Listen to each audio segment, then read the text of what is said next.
축성 기술로 본 한국의 성곽. 오차시 한성 시기의 백제 성곽. 성곽 속으로. 좌랑님, 한성 시기의 백제 성곽을 알고 싶은데 한성 시기의 백제는 정확히 어느 시기를 말하는 건가요? 한성 시기 백제는 기원전 18년부터 475년까지라는 시간적 범위를 말하죠. 아, 그렇담 공간적인 범위는 어떠한가요? 경기도와 충청도를 포함하여 전라도 지역 및 황해도와 강원도 일부를 포함하죠. 자, 더 자세한 내용을 알아보러 가시죠. 초기의 백제는 한강 유역에서 마한 소국의 하나로 출발하여 점차 영역을 확장하는 과정에서 마한과 자주 충돌하게 되었습니다. 마한에 이어 백제는 말갈, 낭낭에 빈번한 침입을 받게 됩니다. 백제가 말갈을 병합하고 난 이후에는 남동쪽 방면에서 신라와의 접촉이 불가피하게 되었으며 4세기 대에는 낭낭과 대방이 고구려에 멸망당하면서 백제는 고구려와 국경을 접하게 되었습니다. 북쪽으로 낭낭과의 갈등이 야기되었습니다. 낭낭은 백제의 성장을 막기 위하여 스스로 백제를 침략하기도 하고 말갈을 부추겨 백제를 공격하게 하기도 하였습니다. 남쪽으로 마한, 남동쪽으로는 신라와의 접촉이 불가피하게 되었습니다. 313년 고구려에 의한 낭낭 멸망 이후 근초고왕, 근구수왕대까지 균형을 이루던 백제와 고구려의 역학관계는 광개토 대왕의 적극적인 정복 활동으로 점차 깨어지게 됩니다. 475년 장수왕의 침공으로 도성이 함락됨으로써 한성 백제는 종식을 고하고 백제는 웅진으로 천도를 단행하게 됩니다. 자, 한성 백제 시기에 백제의 강역도를 살펴보고 본격적으로 한성 시기의 백제의 성곽에 대해 알아봅시다. 네, 전왕님. 이번 시간을 통해 여러분은 백제 축성 기법의 특징을 설명할 수 있습니다. 그리고 토성 축성 기법의 변화 과정을 설명할 수 있습니다. 자, 그럼 본격적으로 학습을 시작해 보겠습니다.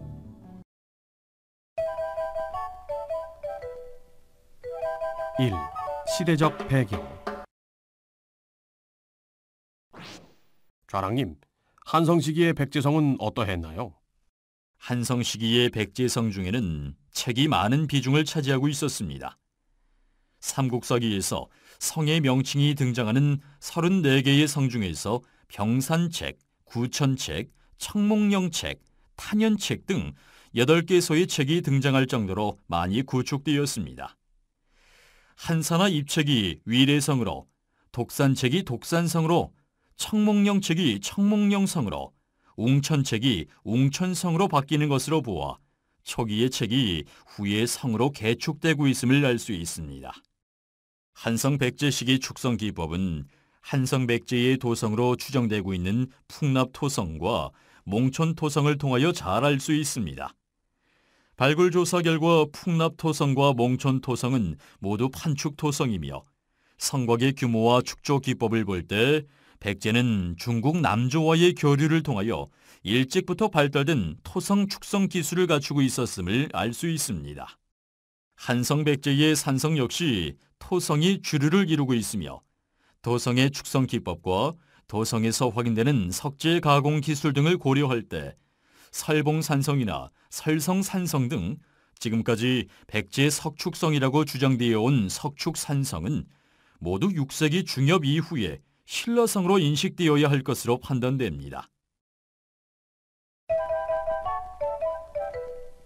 2. 주요 성곽. 주요 성곽에 대해 알려주십시오. 네, 가장 먼저 풍납토성에 대해 알아보도록 하죠. 풍납토성은 한강변에 접해 있는 평지토성으로 한성 백제의 도성으로 알려져 있습니다. 한성 백제의 도성은 북성과 남성으로 구성되어 있는데 북성은 평상시 왕이 거주하던 성이고 남성은 적의 침입을 방어하기 위한 방어성으로 추정되고 있습니다. 풍납토성의 둘레는 3.5km에 달하고 성벽 기저부의 너비는 40m에 성벽의 높이는 11m 내외이며 사다리꼴 모양의 중심 토루를 먼저 구축하고 계속 덧붙여 나가는 방식으로 성벽을 축조하고 내벽 안쪽에는 강돌이나 활석을 쌓아서 마감하였으며 토층 사이에 생나무 가지를 깔아놓는 부엽공법도 확인되었습니다. 풍납토성 판축공법의 가장 큰 특징은 덧붙여진 토층선이 경사를 이루고 있다는 점이라고 할 수 있습니다. 몽촌토성은 북성과 남성으로 구성된 한성백제의 도성 중 방어성인 남성에 해당하는 성입니다. 해발 44.8m 내외의 자연 구릉을 이용하여 쌓는 몽촌토성은 둘레 2285m에 달하고 북성인 풍납토성을 비롯하여 한강면의 넓은 지역을 조망할 수 있는 위치에 있습니다. 발굴 조사 결과 자연 지형을 이용하여 판축 방식으로 성을 쌓은 토성으로 확인되었으며 토성의 특성상 급경사를 유지할 수 없기 때문에 외사면 중간부에는 목책이 있었던 것으로 추정되고 있습니다. 1984년 숭실대학교 발굴 구간에서는 지하 4m 깊이에서 석회가 포함된 층이 확인되었다고 하였습니다. 화성 소근산성은 해발 110m의 구릉에 축조되어 있으며 둘레 629m인 한성백제 시기의 토성입니다. 남벽 구간에 대한 발굴 조사 결과 성벽의 너비는 11.5m, 높이는 5.5m 규모로 확인되었습니다. 성벽의 축조 기법을 보면 지반을 정지하고 성벽의 진행 방향으로 기조라고 부르는 긴 도랑을 파서 성벽이 흔들리지 않도록 한 후 영정주와 협판을 이용하여 판축하여 성벽을 조성한 것으로 확인되었습니다. 길성리 토성은 오산에서 발안으로 가는 길목에 있는 해발 100m 내외의 완만한 구릉지에 준흥선을 따라 구축되어 있으며 전체 둘레는 2311m로 거의 몽촌토성보다 약간 큰 규모입니다.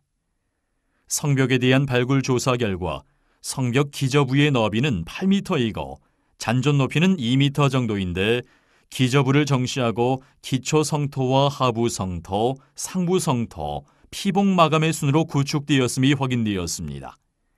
축조 재료는 점토와 사질토를 교호 성토하였으며 흙덩어리와 목탄, 뻘흙, 석재 등 다양한 재료도 확인되고 있습니다. 다음은 증평 추성산성이네요.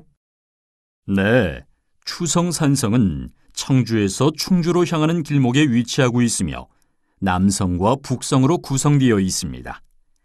남성의 둘레는 1411m, 북성의 둘레는 429m로 남성이 북성보다 훨씬 규모가 큽니다. 발굴 조사 결과 남성은 성벽 기저부의 너비가 13.2m, 성벽의 높이는 3.3m 규모로 밝혀졌으며 성벽 기저부를 정지하고 기초 성토 후 하부 성토와 상부 성토 그리고 피복 마감의 순으로 성벽을 구축하였으며 바깥쪽에서 안쪽으로 덧붙여서 성벽을 조성하였습니다.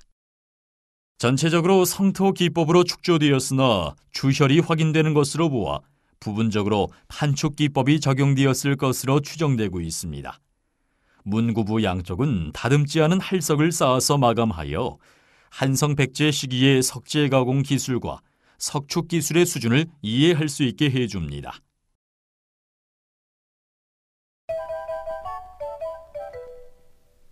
(3) 축성기법의 특징. 축성기법의 특징은 어떠했나요? 한성백제의 축성기법은 토성 축성법을 핵심 기술로 하고 있습니다. 도성으로 추정되는 풍납토성과 몽촌토성도 토성으로 구축되었고 발굴 조사가 이루어진 주요 산성들도 토성으로 구축되었음이 확인되었습니다. 포천 고모리성이나 파주 월롱산성, 의왕 모락산성 등의 백제성에서는 일부 석축도 확인되지만 모두 가공하지 않은 활석으로 토성을 보강한 형태임을 알 수 있습니다. 백제성의 입지는 대체로 평지나 완경사 구릉지에 위치하고 있습니다. 도성의 규모는 3km 내외이며 산성의 경우는 둘레 300m의 보루 규모에서부터 2.3km까지 입지와 기능에 따라 다양한 규모의 성곽이 있었음을 알 수 있습니다. 성벽을 쌓을 집안은 일부러 울퉁불퉁하게 하거나 계단상으로 정지하여 집안과 성벽의 마찰력을 높였습니다. 또한 성벽의 길이 방향으로 길게 도랑을 파거나 성벽의 내외측에 흙으로 토재를 쌓아 성벽이 미끄러지지 않도록 하였습니다. 벽의 축조 방식은 후대의 판축 기법과 달리 여러 번의 공정에 의하여 성벽이 구축되었군요. 네, 그렇습니다. 축조 공정은 풍납토성이나 소근산성, 망이산성처럼 중심에서 내외측으로 덧붙여가는 방법과 길성리토성이나 이성산성처럼 내측이나 외측에서부터 성벽을 덧붙여 나가는 방식이 있습니다. 성토는 성질이 다른 흙을 교호 성토하였으며 중심 토루와 외피 토루 간의 경계가 없거나 모호하다는 것이 특징이죠. 내부 시설은 어떠하였나요? 백제 토성의 내부에서 확인되는 축조 공정과 관련된 흔적은 목주와 성렬, 기조라 불리는 구상시설 등입니다. 목주는 부분적인 판축 공정과 관련된 것이고 성렬은 성벽의 작업 구간을 구획하는 기능을 하였으며 구상시설은 성벽이 움직이지 않도록 잡아주는 역할을 하였을 것으로 추정됩니다. 부엽공법은 토루나 제방의 하단에 식물 유기재를 깔아 집안을 단단하게 하는 성토 방법입니다. 잎이 붙어있는 나뭇가지를 깔면서 성토하는 방법은 동아시아의 고대 유적에서 공통적으로 확인되는 토축 공법으로 풍납토성과 부연화성, 울산 약사동 제방 유적에서 확인되었습니다. 토성을 포함한 토축 구조물은 중력의 영향을 받아 안식각을 넘어서는 경우는 계속 붕괴되기 때문에 일정한 경사각 이상으로 쌓을 수가 없지 않나요? 네, 그래서 토성의 방어력을 보강하기 위해서는 몽천토성이나 길성리토성처럼 토성의 상부나 가장자리에 목책을 추가로 설치하는 경우가 확인됩니다. 성벽의 중심부에서부터 판축공법을 이용하여 성벽을 구축하는 경우 후대의 판축토성처럼 한꺼번에 중심 토루를 쌓는 것이 아니라 여러 번의 판축 공정을 통하여 성벽을 구축하였음이 확인됩니다. 따라서 토성의 축조 방법도 단순 성토에서 복수의 판축 공정을 거쳐 일체화된 판축 공정으로 발전하였음을 알 수 있습니다. 한성백제의 토성 축조 공법은 풍납토성과 몽천토성에만 적용되었던 판축 기술이 지방으로 확산되어 증평 이성산성 북성을 필두로 보다 본격적인 판축 토성으로 변화되는 양상을 보여주고 있습니다. 그러나 한성백제의 판축 기법은 후대의 판축 기법과 달리 중심 토루를 한꺼번에 조성할 정도의 기술 수준에는 이르지 못하였던 것으로 추정되고 있습니다. 한성 백제 시기의 석재 가공 기술은 어느 정도였나요? 한성 백제 시기에는 단단한 돌을 잘라내어 가공하는 기술에 이르지는 못하였던 것으로 추정됩니다. 풍납토성의 내벽을 마감한 석축 상태를 보면 할석이나 강돌을 포개해 놓은 상태이며 도성 내의 배수 시설도 강돌이 사용되었으며 건물지에서도 가공된 장대석은 전혀 확인되지 않습니다. 또한 석천동 적석총에 사용된 석재를 보면 잘라내기 쉬운 운모 편압류가 사용되었고 2차 가공은 거의 이루어지지 않았음을 고려할 때 한성 백제 시기에 가공된 석재로 쌓은 석축성은 축조하기 어려웠을 것으로 보입니다. 다음은 계로왕대의 도성 리모델링 사업과 증토 축성에 대하여 알아보겠습니다. 삼국사기 계로왕조에 보면 고구려 승려 도림의 꼬임에 빠져 대토목공사를 벌이게 됩니다. 당시 계로왕이 벌인 한성 리모델링 사업의 내용은 다음과 같습니다. 1. 증토 축성하여 도성 수축. 2. 화려한 도성 건축물 축조. 3. 거대한 석축 고분 조성. 4. 한강 제방 축조. 백제는 이러한 대토목공사를 위하여 15살 이상 되는 장정들을 모두 동원하여 부역에 참여토록 함으로써 재정은 바닥이 나고 민심이 이반됨으로써 국력이 약화되어 고구려의 침공에 속수무책으로 당할 수밖에 없게 됩니다. 흙을 쪄서 성을 쌓았다는 것이 무슨 뜻일까요? 지금까지는 이것을 견고하게 판축하여 쌓은 성으로 이해하는 것이 일반적이었지만 최근 새로운 견해가 제기되었습니다. 진서에 보면 5호 16국 시기 흉노족이 세운 대하의 도성을 증토 축성하였다는 기록이 있습니다. 현지 조사 결과 통만성은 석회에 모래와 황토를 섞은 강회로 판축하여 만든 성임이 밝혀졌습니다. 따라서 계로왕 때에 한성을 수축하는 과정에서도 강회가 사용되었을 가능성이 제기된 것입니다.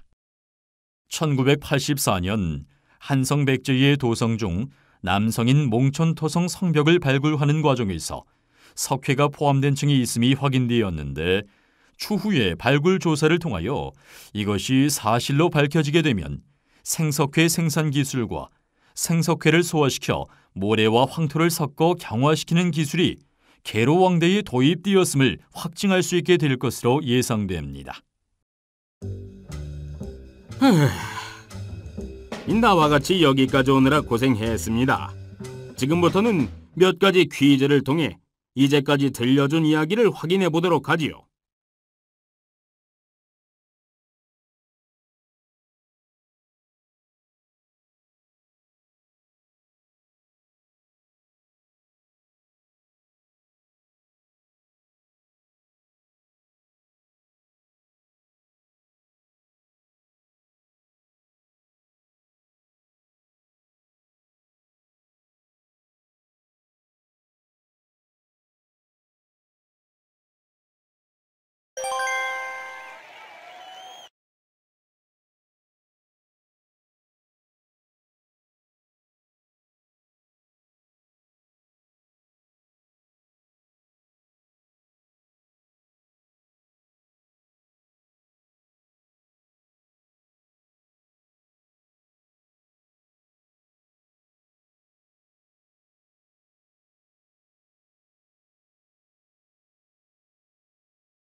이번 시간의 주요 내용을 정리해 보겠습니다.